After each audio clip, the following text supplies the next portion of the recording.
It should probably go without saying, but if you're one of my friends watching this, then you probably shouldn't, as it'll ruin your experience this Thursday. What's up, guys? Cody here today, and I want to talk to you guys about what I've been working on for the past 3 weeks, and that is the one-shot campaign that I have made for me and my friends for D&D. They're gonna be back from spring break, and I thought, we don't get to play D&D often because we're just not around and we're kind of all busy a lot of times, and so I thought we'll do this. It'll be nice and quick.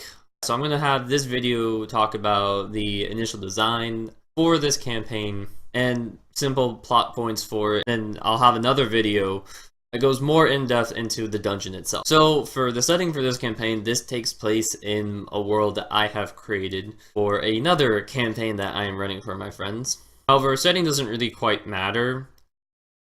For this, the adventures are going to be going to a mountain that has the dungeon inside of it. So you can literally just throw it anywhere.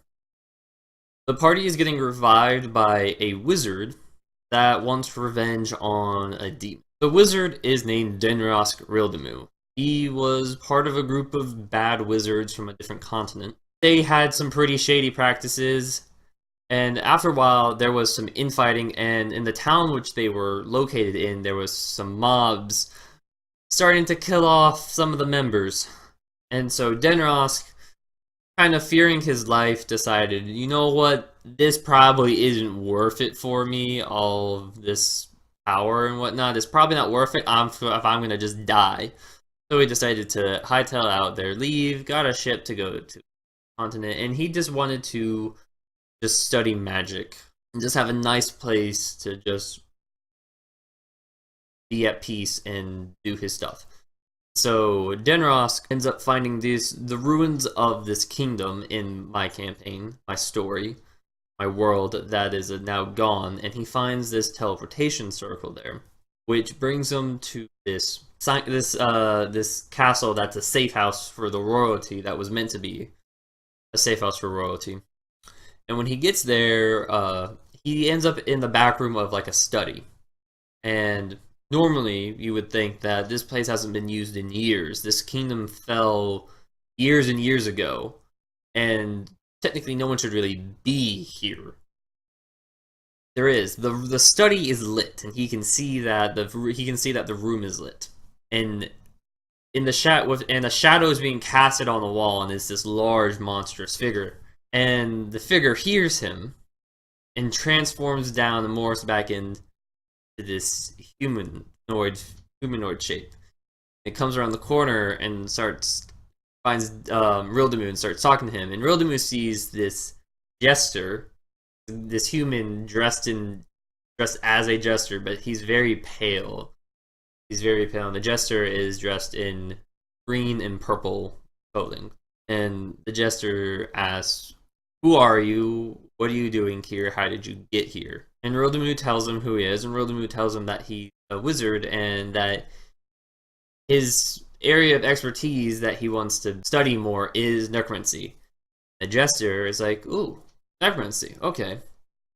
Well, I'll let you have this place if you help me with stuff that I need, and I'll get you materials and bodies every now and then for you to study for your necromancy." And Rildamu is kind of on edge at this point, but he's kind of been backed into a corner because this jester, he knows is not human, and the jester does not necessarily speak human. He's got non-human voice, is the best way to put it.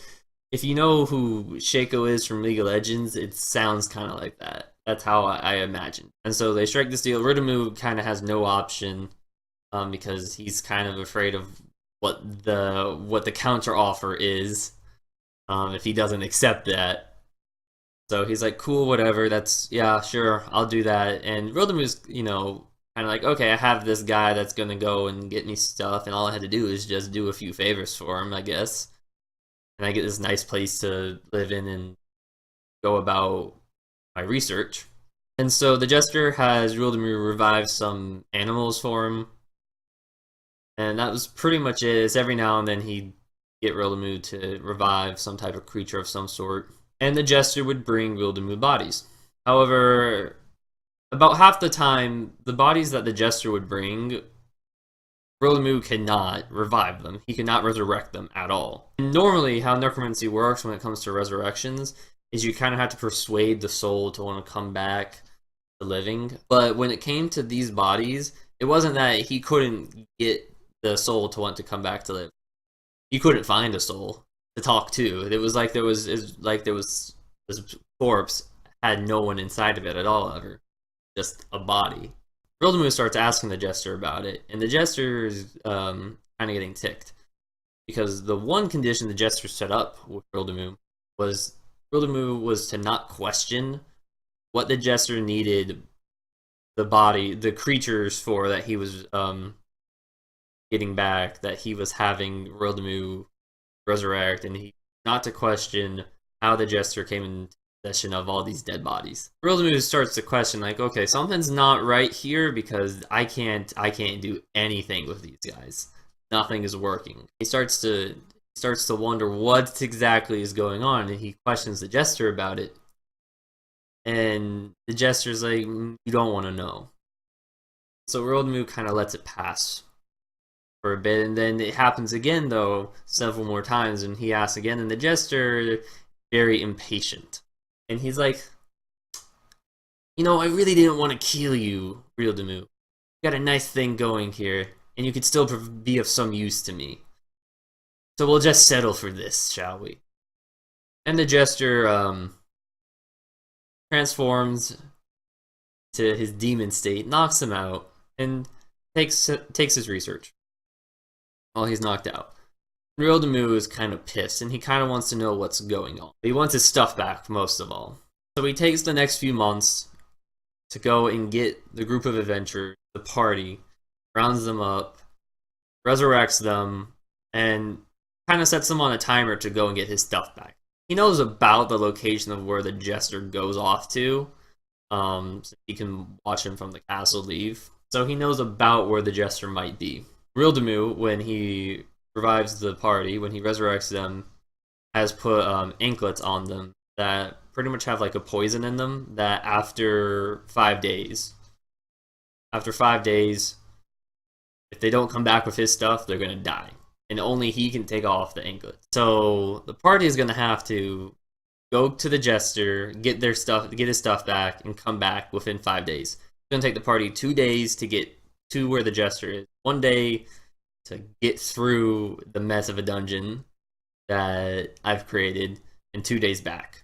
Which means there is no long rest available for your party at all. They have to rely completely on short rest, hope that their hit dice that they have are going to be enough to save them. For what I've designed, the dungeon is fit for a level 5 party of 4 members.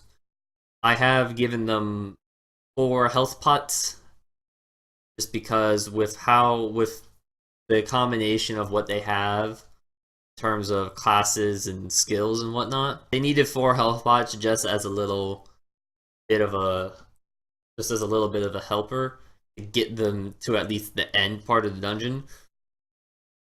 The dungeon is not necessarily designed for them to beat it. It is designed to be a challenge, and if they do beat it, they're going to get out on the skin of their teeth. As for what the dungeon is itself, the dungeon is what I can best describe as an interdimensional dumping ground. And what I mean by that is just, portals will open up in different places and stuff will fall through, and it'll show up in this space. Originally, Modrons were there organizing everything. The dungeon changes what the inside of it is based upon the occupants once. So when Modrons were there, they were using it as a storage place, and they were organizing it and whatnot, so it was a nice big place where they organized magical items, and their whole purpose of being there was to make sure that creatures with ill intentions did not get these items, and that they made sure to keep track of them. Modrons, if you don't know, by the way, are like little robots. So the Jester, the demon that came in, he corrupted a few Modrons before he got in and got them to be rogue Modrons, and used them to kind of infiltrate in and took over the place.